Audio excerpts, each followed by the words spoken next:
C'est une prophétie dont le temps est déjà fixé. Elle marche vers son terme, elle ne mentira pas. Si elle tarde, attends-la, car elle s'accomplira.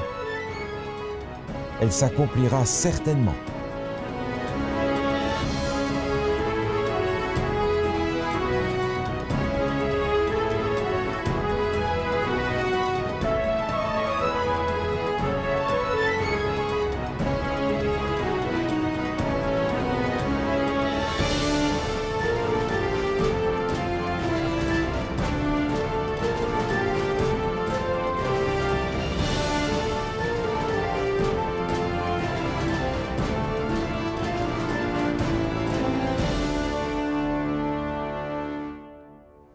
Bonjour à tous et à toutes, chers auditeurs. Nous sommes déjà arrivés au chapitre 6 du livre du prophète Daniel.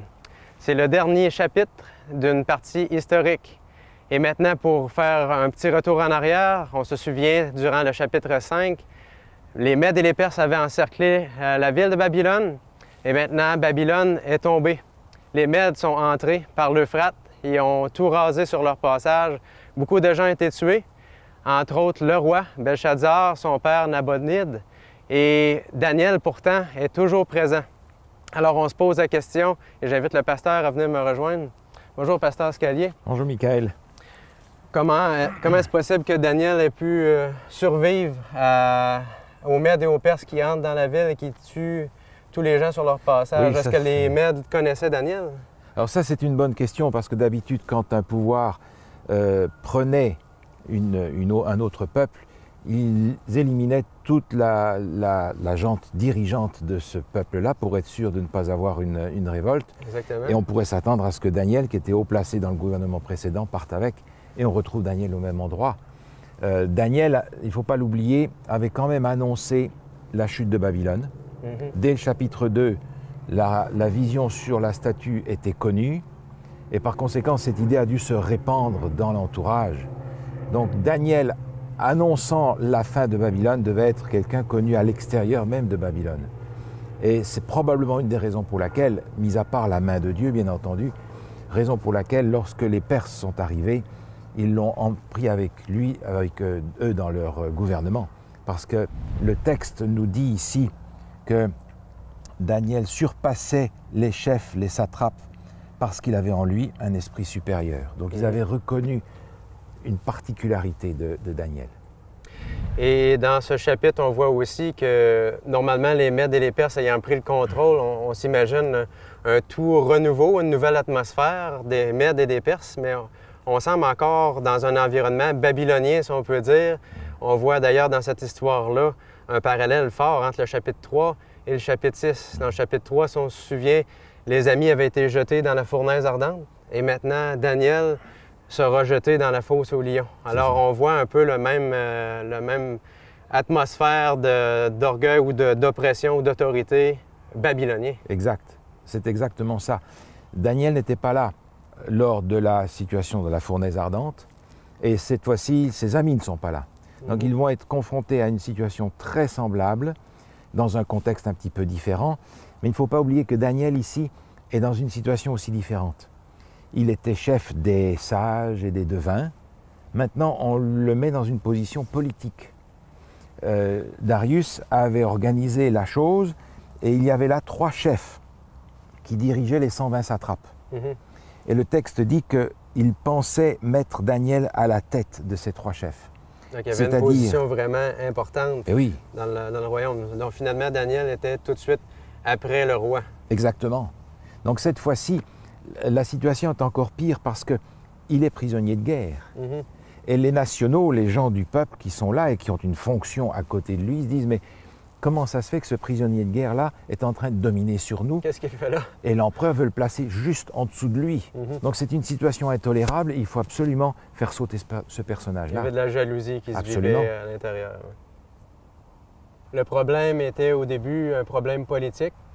Les gens étaient jaloux de la position de Daniel et tout d'un coup, ça tourne un problème plutôt religieux. Oui, c'est ça.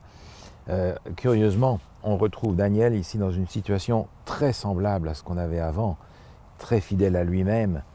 On va essayer de constituer un complot contre lui Et ce que ses collègues qui là disent est extrêmement intéressant. Ils disent mais ils ne purent trouver aucune occasion ni aucune chose à reprendre parce qu'il était fidèle et qu'on n'apercevait chez lui ni faute ni rien de mauvais. Donc ils vont aller dans une autre direction et ces hommes dirent nous ne trouverons aucune occasion contre ce Daniel à moins que nous n'en trouvions une dans la loi de son Dieu. Ils vont donc fabriquer une loi religieuse de manière à pouvoir se trouver en opposition avec Daniel et accuser Daniel de rébellion alors que c'est lui qui est fidèle. Donc c'est plutôt bien quand les gens qui sont nos ennemis regardent à nous et ils trouvent absolument rien de mauvais à dire. C'est un compliment, ça. Oui. C'est un compliment. Mais en fait, ici, cette situation est étrange parce que, finalement, on va constituer une religion d'hommes, une religion de concile, une religion de décision humaine, qui va s'opposer à Dieu, de manière à pouvoir placer les fidèles hors la loi. C'est un peu ce qui est en train de se passer présentement. On voit le complot, on peut dire, religieux. On vient inventer une loi, finalement, pour dire que pendant une période de 30 jours, tout le monde dans l'Empire devrait adorer simplement une personne, non Dieu, mais un homme. Donc, et cette loi serait immuable. Donc, on retrouve Babylone de façon claire là-dedans et c'est un piège finalement pour prendre Daniel dans la seule façon qu'ils avaient disponible. Vous voyez, Michael, cette situation me fait penser à un texte que je trouvais dans le livre de Jacques Doucan où il dit ceci. « On ne tue pas parce qu'on détient la vérité, mais au contraire parce qu'au fond de soi, on se sent menacé par la vérité de l'autre que l'on n'a pas et qu'on refuse. » Le message est clair. C'est exactement la situation qu'on rencontre ici dans ce chapitre 6 de Daniel.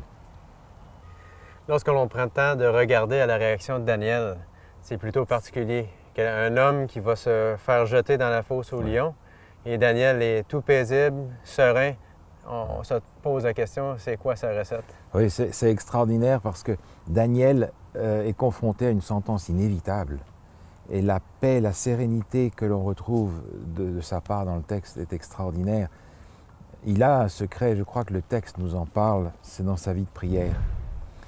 Plusieurs indications nous sont données ici. Le texte dit « Lorsque Daniel sut que le décret était écrit, il se retira dans sa maison où les fenêtres de la chambre supérieure étaient ouvertes dans la direction de Jérusalem. Et 3 fois par jour, il se mettait à genoux, il priait, il louait son Dieu comme il le faisait auparavant. » Donc, d'aucune façon, le décret de mort l'a impacté. Avec sa communion avec Dieu, il a continué à faire. Il continue de la même manière.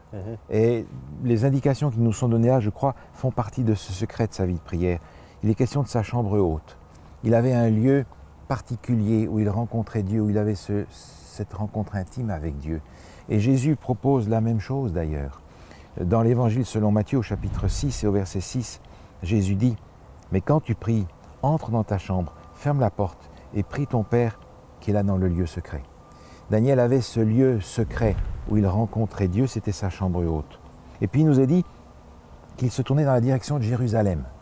Il n'y a rien de magique dans ce sens-là. Mais l'origine de cela se trouve dans la prière de Salomon lors de la dédicace du temple. Salomon avait déjà prévu que le peuple serait infidèle, que le peuple sera déporté. Et dans sa prière, il dit, en parlant de son peuple, « S'ils reviennent à toi de tout leur cœur et de toute leur âme, dans le pays de leurs ennemis, qui les a amenés captifs, s'ils t'adressent des prières, les regards tournés vers le pays que tu as donné à leur père, vers la ville que tu as choisie et vers la maison que j'ai bâtie en ton nom, exauce des cieux leurs prières et leurs supplications. » Donc la prière lui amenait cette paix. Alors tourner vers Jérusalem, en fait, c'est tourner vers la ville où est construite le temple, c'est-à-dire le temple de l'Éternel. En se tournant vers Jérusalem, il se tourne vers l'Éternel, vers celui qui a fait la promesse de les faire revenir. Et puis finalement, il nous est dit 3 fois par jour. 3 fois par jour, Daniel avait ce contact avec Dieu. C'est intense. C'est intense et on comprend que derrière cette intensité, il y a la volonté de résister à ce à quoi il est exposé. Et dans le livre des psaumes, le psaume 55 mentionne ça aussi, où il est dit au verset 18, « Le soir, le matin et à midi, je soupire et je gémis, et il entend ma voix. » C'est exactement ce que Daniel faisait. Et il nous est dit qu'il se mettait à genoux. C'est-à-dire que la position du corps reflétait l'état d'esprit dans lequel il était. Il n'y avait personne pour le regarder. Et pourtant, il venait à genoux devant Dieu comme devant son maître. Et cette attitude-là est l'attitude de son état d'esprit vis-à-vis de Dieu. Et puis finalement, il nous est dit qu'il le faisait comme auparavant. C'est une habitude, ce n'est pas une routine. Daniel avait ce contact habituel avec Dieu. Ce qui fait qu'il était très proche de Dieu et que Dieu était très proche de lui. Et je pense à ce texte qui est tiré du livre Vers Jésus où l'auteur dit ceci. Prier, c'est ouvrir son cœur à Dieu comme on le ferait à son plus intime ami. La prière ne fait pas descendre Dieu jusqu'à nous, elle nous élève jusqu'à lui. Je crois que c'est là le secret de la vie particulière de Daniel. Daniel, donc, est dénoncé par ses collègues pour avoir continué de prier 3 fois par jour. Ça nous rappelle, en fait, le chapitre 3, où ses amis avaient, eux aussi, été dénoncés parce qu'ils avaient refusé de se prosterner devant la statue. Ils ont été jetés dans le feu. Et là, il arrive un peu la même histoire à Daniel. Et sa fidélité envers Dieu, finalement, devient un reproche. Oui, c'est ça. En fait, dans cette situation, l'objectif est de rendre illégale la fidélité et la religion d'après les Écritures. C'est assez inconcevable, mais cette histoire se reproduit dans l'histoire. Et lorsqu'on lit le récit, le roi Darius semblait vouloir sauver Daniel, mais malgré tout, on connaît l'histoire, il a été jeté dans la fosse aux lions. Daniel a été jeté dans la fosse aux lions. Le roi a, semble-t-il, voulu le sauver. Le roi fut très affligé quand il entendit cela. Il prit à cœur de délivrer Daniel. Mais avant la fin de la journée, il fallait que la loi soit appliquée. Puisqu'elle était immuable. Immuable. Et cependant, dans le texte, on trouve quelque chose d'intéressant dans la bouche de Darius. Il dit « Puisse ton Dieu que tu sers avec persévérance te délivrer ». On a l'impression que cet homme qui a entendu l'histoire du passé, de la bouche de Daniel lui-même, commence à avoir une foi qui grandit, une confiance qui grandit dans le Dieu de Daniel. Lorsqu'on lit le commentaire de Darius, on a l'impression qu'il s'attendait à une espèce de miracle, comme Daniel aurait pu lui raconter. Oui, il faut dire que c'est une situation quand même assez dramatique. On est habitué à cette histoire, mais la fosse aux lions en question n'est probablement pas une de ces belles petites pièces bien nettoyées comme on les voit parfois sur les représentations qu'on fait pour les livres d'enfants. Il devait y avoir des restes des cadavres des gens qui sont passés là avant. C'est un endroit qui devait puer, qui était sombre, qui était probablement une cavité naturelle où les lions tournaient là depuis longtemps. Donc Daniel, déjà en descendant dans la fosse aux lions, vit véritablement un cauchemar. C'est pas un endroit confortable. Daniel ne va pas nécessairement prendre un lion comme oreiller et dormir du sommeil du juste toute la nuit. Cependant, on est étonné de la réaction du roi. Ça n'a aucun sens. Le matin, il vient à la fosse aux lions, mais pourquoi faire? Daniel a été mis dedans. Il a passé toute la nuit réveillé, malheureux, en deuil. Et cependant, il s'approche de la fosse et il demande « Daniel, serviteur du Dieu vivant, ton Dieu que tu sers avec persévérance, a-t-il pu te délivrer des lions ?» C'est insensé, il vient avec d'autres, il n'est pas tout seul.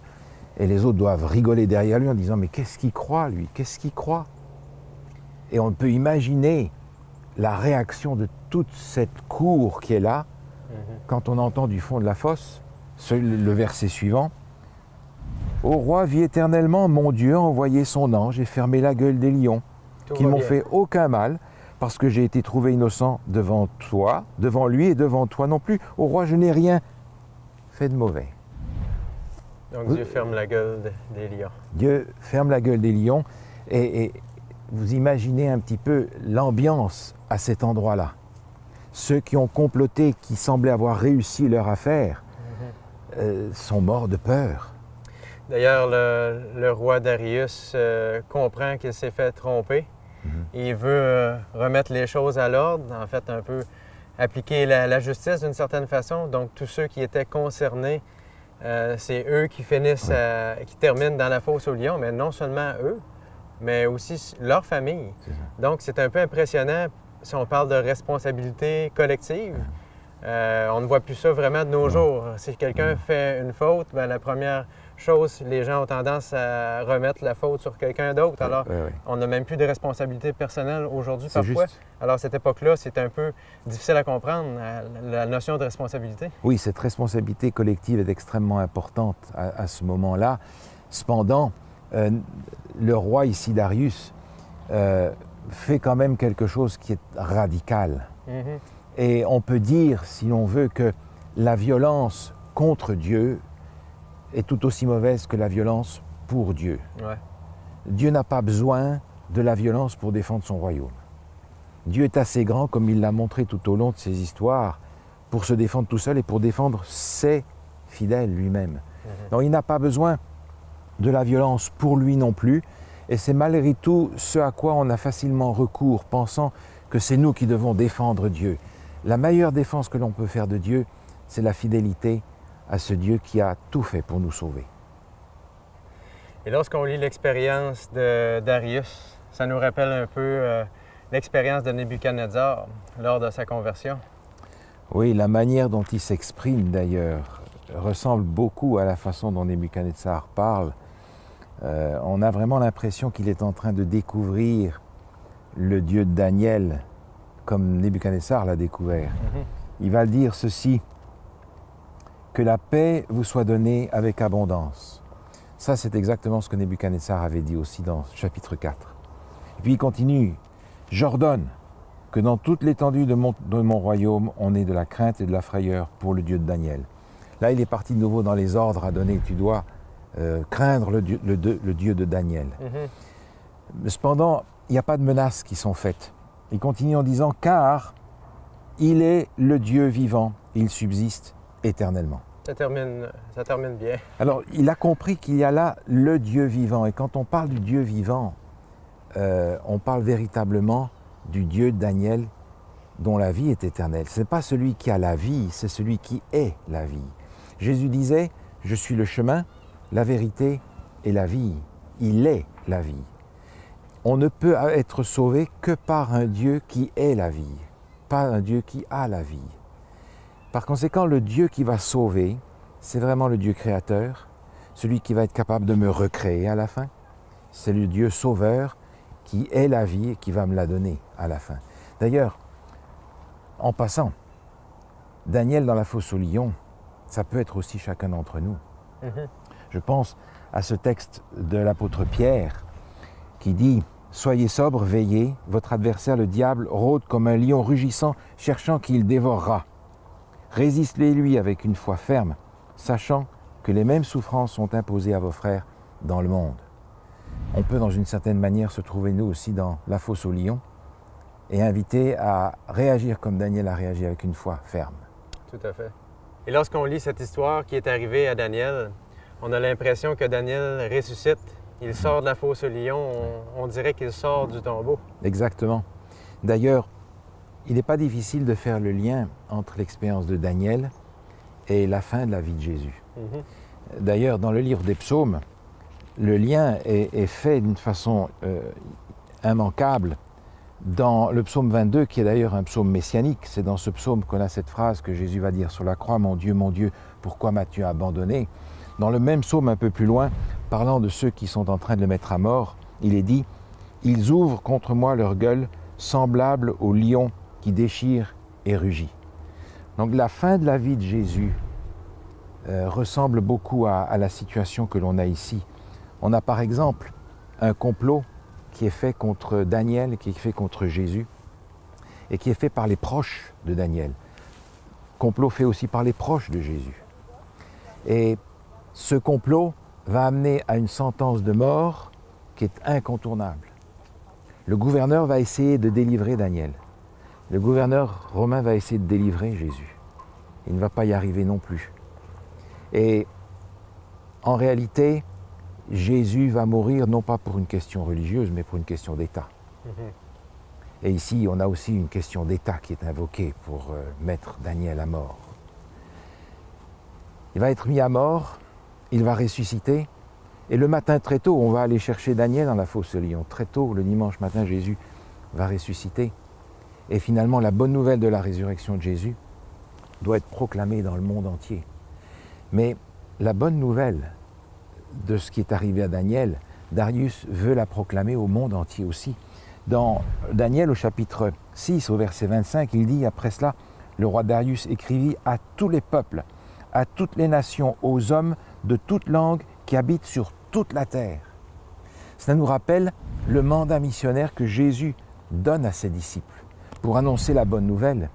À la fin de l'évangile selon Matthieu, il est dit « Allez, faites de toutes les nations des disciples, les baptisant au nom du Père, du Fils et du Saint-Esprit, et enseignez-leur à observer tout ce que je vous ai prescrit. » Ce mandat missionnaire, il est pour tous. De la même manière que Darius voulait faire connaître la bonne nouvelle du Dieu vivant à toute la création. Donc, il y a donc un parallèle extrêmement intéressant ici qui donne à cette histoire de Daniel dans la fosse aux lions, histoire bien connue cependant, une tournure particulièrement messianique. Donc, nous en sommes à la fin du chapitre 6 et en même temps à la fin de la section historique du livre de Daniel. Et maintenant, ça se termine pas de n'importe quelle façon, ça se termine dans la victoire. Oui, ça se termine dans la victoire, comme ça a commencé d'ailleurs. Et c'est intéressant de voir que cette partie historique est encadrée par une référence à Cyrus. Vous vous en souvenez, à la fin du chapitre 1, il nous était dit que ainsi Daniel prospère jusqu'au temps de Cyrus. Et le dernier verset du chapitre 6 nous dit « Daniel prospéra sous le règne de Darius et sous le règne de Cyrus, le Perse ». Alors on peut se demander, mais pourquoi est-ce que cette partie est encadrée par cette référence à Cyrus d'une façon particulière? C'est que Cyrus joue un rôle particulier dans les Écritures. Dans le livre du prophète Ésaïe se trouve un chapitre où il est question de Cyrus d'une façon particulière. Au chapitre 45, au verset 1, il est dit « Ainsi parle l'Éternel à son oint, à Cyrus ». Le oint dont il est question ici, Cyrus, nous comprenons ça d'une façon différente, nous entendons oint d'une façon différente aujourd'hui. Par rapport au grec, ça donne Christ, mais par rapport à l'hébreu, c'est le Messie. Il est inconcevable pour un juif que Cyrus, un roi païen, soit associé au Messie. Quelques versets plus tôt, il dit « Je dis de Cyrus, il est mon berger ». Et on est renvoyé ici au psaume 23. Un petit peu plus loin dans le même chapitre, il est dit « C'est moi qui ai suscité Cyrus dans ma justice, et j'aplanirai toutes ses voies. Il rebâtira ma ville et libérera mes captifs sans rançon ni présent, dit l'Éternel des armées. » Autrement dit, le lien entre Cyrus et Jésus est très fort, parce que l'un et l'autre sont les libérateurs du peuple. Et je crois qu'aujourd'hui encore, nous sommes interpellés parce que nous avons besoin d'un libérateur. Nous avons besoin d'être libérés du péché, libérés de cette mentalité babylonienne du salut par les œuvres. Et aujourd'hui, ce n'est pas Cyrus qui nous libère, c'est Jésus-Christ lui-même qui nous propose la libération du péché, lui-même qui a porté le prix pour cette libération. Il nous invite à le recevoir comme notre Sauveur et comme notre Seigneur. Bonjour, je suis Wayne Atwood, président de Mieux Vivre.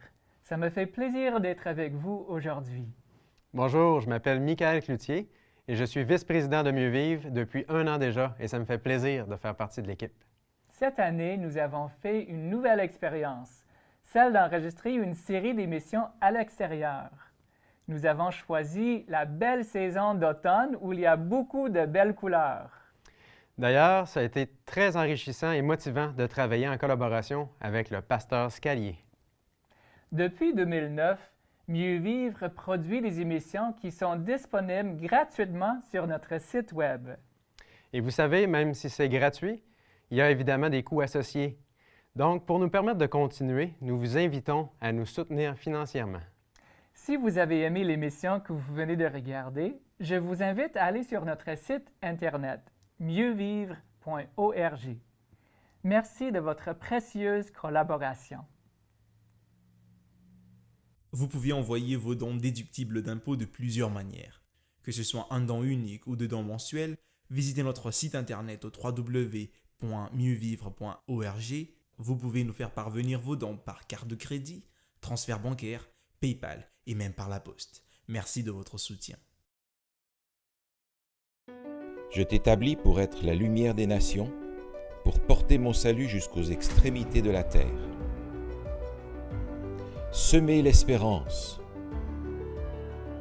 partager un message, illuminer le monde. Le message doit être proclamé au monde entier. Et alors, quoi de mieux que d'utiliser les médias? Mieux Vivre offre aux jeunes une formation pour apprendre à produire des émissions et utiliser les médias pour la gloire de Dieu. Ce que j'ai apprécié le plus a été de pouvoir travailler dans les médias et la mission parce que les deux me tiennent vraiment à cœur. J'ai vraiment apprécié le fait que cette formation a été très concrète et pratique. On apprend beaucoup sur le terrain. J'ai bien aimé cette approche car tout en apprenant, je fais quelque chose d'utile qui sera publié et qui pourra annoncer l'Évangile. Passionné pour la mission? Passionné pour les médias? Ce programme est pour toi. Sur le plan spirituel, j'ai appris à dépendre davantage de Dieu, à ne pas limiter sa puissance. Et j'ai appris aussi que Dieu s'intéresse à la technologie. Il a créé des choses tellement plus compliquées que notre matériel de production. Alors, il connaît tout ça. Et c'est vraiment incroyable d'avoir les meilleurs techniciens et les plus grands designers prêts à répondre à chaque prière. Bonjour, je m'appelle Wayne Atwood et je suis le président de Mieux Vivre. Nous sommes heureux de pouvoir offrir l'opportunité aux jeunes qui le désirent d'utiliser leur temps et leur talent pour le Seigneur. Jésus a dit « Je suis la lumière du monde ». Voulez-vous collaborer avec nous pour répandre cette lumière? Voulez-vous répondre à l'appel du Seigneur et illuminer le monde? Êtes-vous passionné par les médias et par la mission? Si tel est votre cas, je vous invite à nous contacter à Mieux Vivre pour en savoir plus sur notre programme de missionnaires multimédia.